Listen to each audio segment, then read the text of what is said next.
Today is a very special day for me. Today marks the 1-year anniversary of my mentor Bob Proctor. So as a tribute to him, I'd like to share 7 lessons with you all that I learned from him that completely changed my life. It completely changed things around for me, unbelievably. Bob Proctor is a man who has had such a huge impact on my life, and I will forever be thankful to him.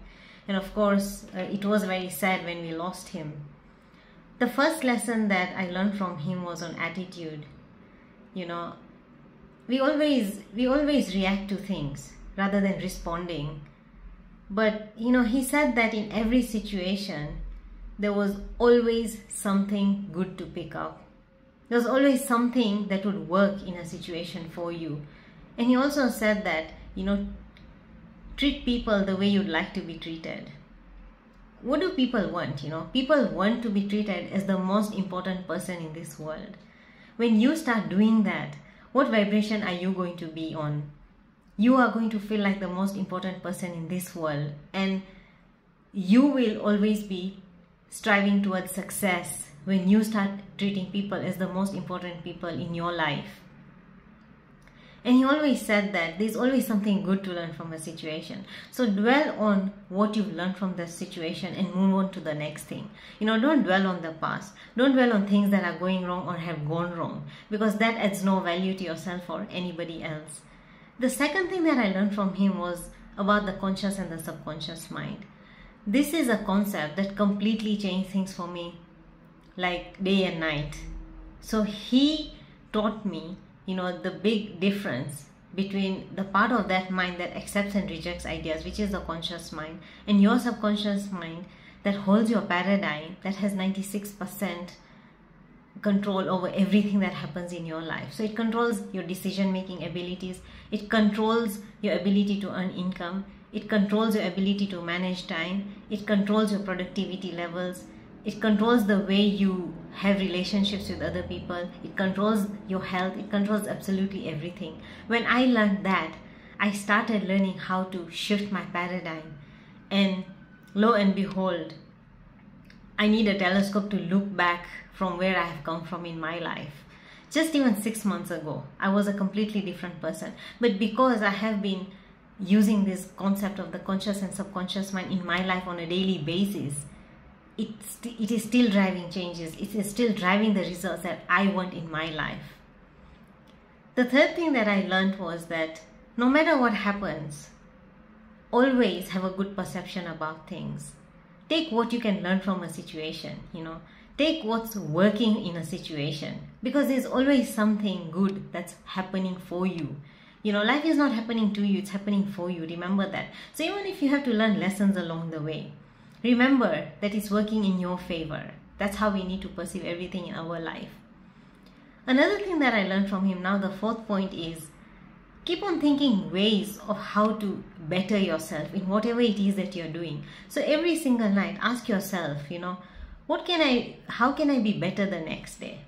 What are 10 things? What are 20 things? What are 5 things that I can do better the next day to serve people, to be there for people, to serve people in a better way? Whatever it is that you're doing, you know, your job, your business, your family, what are 10 things that you can do the next day that you can do, that you can add value to people, that you can do in a better way? How can you become a better person to the people that you are with around you? The fifth thing that I learned from him was that, you know, the biggest mistake people make in their life is that people go to earn money rather than going to work for satisfaction. I'd like to remind you that your purpose in this life is to serve people.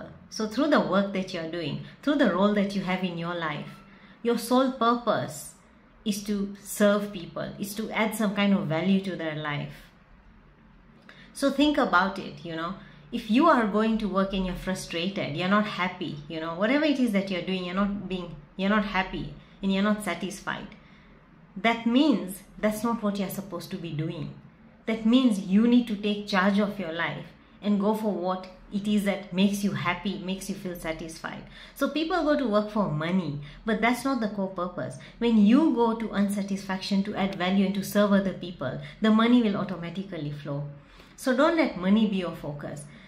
Make adding value and serving people be your core purpose of going to work, and you will see the satisfaction and the money will just automatically flow. The next thing that I learned from him was leave everyone with an impression of increase. Now, what does that mean? That means leave everyone better than you found them. This is a very, very, very important, it's a very simple but very important concept that I learned from Bob Proctor. You know, everyone he would meet, they would feel amazing about themselves by the time he's ending the conversation, by the time he's leaving that place.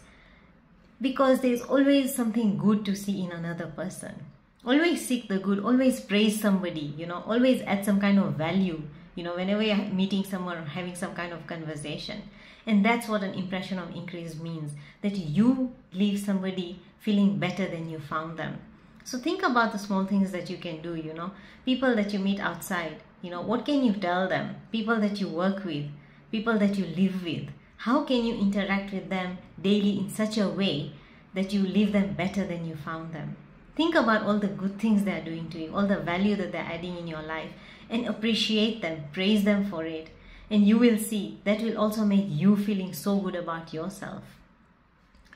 The last thing that I learned from him, and these are not the only lessons, today I'm only talking about the main lessons. Give before you think about getting, because the universe naturally works in that manner. The people who keep giving keep getting naturally. So when you start giving people, when you start doing things for people without expecting anything in return, all you will get, all you will receive is just getting. You'll just keep receiving, you know, without even knowing that you're going to receive. Things will just fall in place automatically for you. Haven't you noticed, you know, how prominent people, how they serve the society, right? How they do things for people, how they make you feel better than they found you. When you keep giving, the universe sees that there's an opportunity here to give back to you. So what's going to happen? You're only going to receive and you're going to get. So don't do things for people in the expectation of getting something in return. No, do it genuinely. Do it because you want to serve them. And you will only be receiving and getting. So I hope you enjoyed this tribute, and I would like to thank my mentor Bob Proctor for turning around my life like day and night. I cannot be grateful enough for this.